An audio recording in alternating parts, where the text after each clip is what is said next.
Hey, so here's what I would do on a Rise and Shine as the guitar player, assuming there's only going to be one guitar player and that there's probably not going to be a piano player. So if it's drums and guitar and a vocalist, this is what I would do. And even if you have a bass player, I would still do this.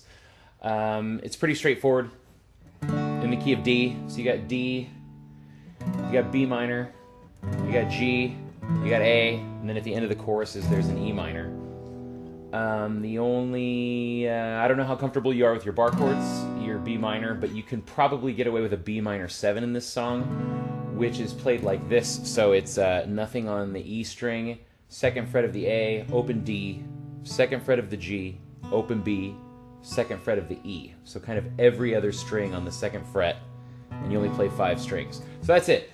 D, B minor, G, A, the occasional E minor, and you can substitute B minor 7 for the B minors, depending on how you feel about it.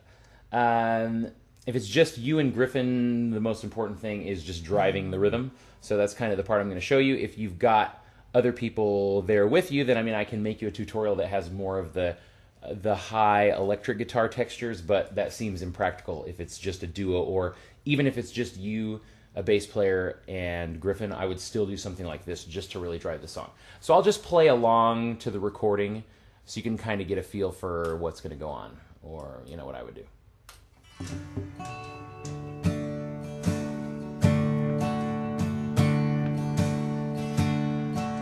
So all this intro is just D, 4 bars of that, and then the verse starts.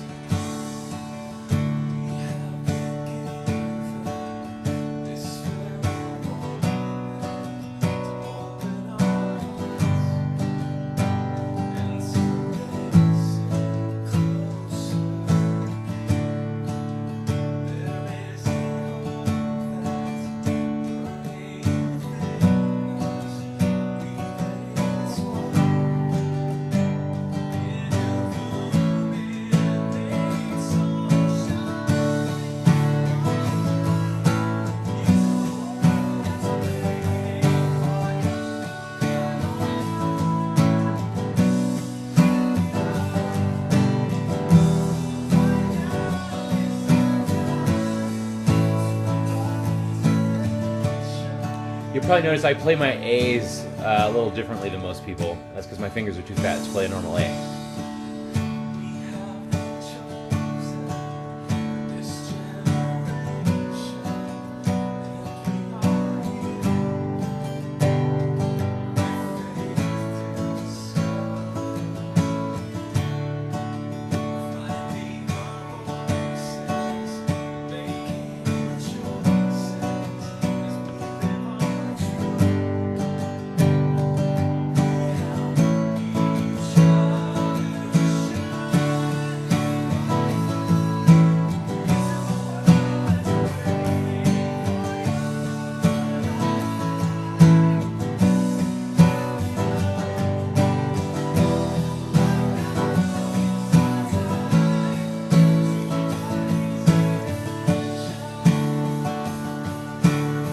So here's the bridge, same chords.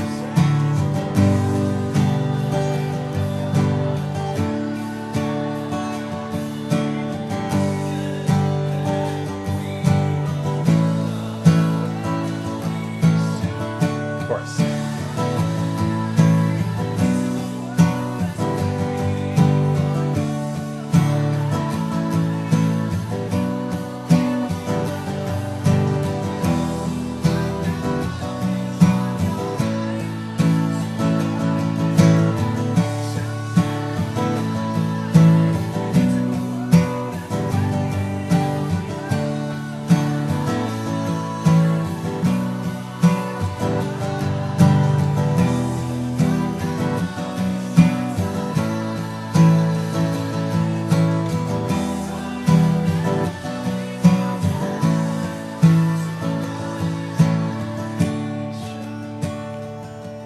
So maybe do this like 4 measures at the end, 3rd measure,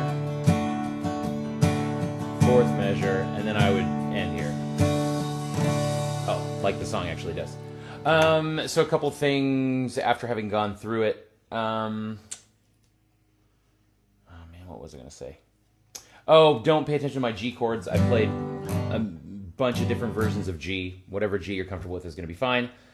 And what was the other thing? Oh, right after the bridge, there's a rest on the downbeat of the measure of the chorus. I would not do that. I would just play straight through it. So I wish I knew it better so I could sing it. But the bridge.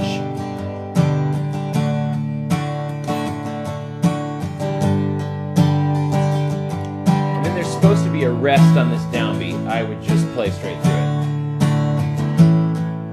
You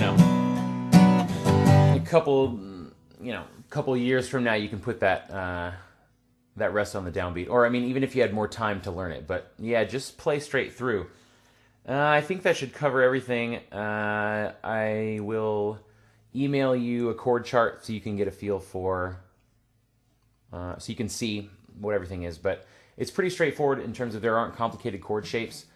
I would say the main thing is you guys should definitely have rehearsal with the singer, because in a large part, the vocals drive you into the chorus every time, because the verse is this 5-measure pattern instead of a normal or a typical 4-measure pattern. So having the vocal cues in there will probably help Griffin when he wants to switch from that tom pattern that I taught him to the straight up open hi-hat chorus. Yeah, just let me know if you need anything else from me. I can pretty much tell you anything you need to know. But I think that should be as appropriate as it can be. Give him what he needs to play the song reasonably well.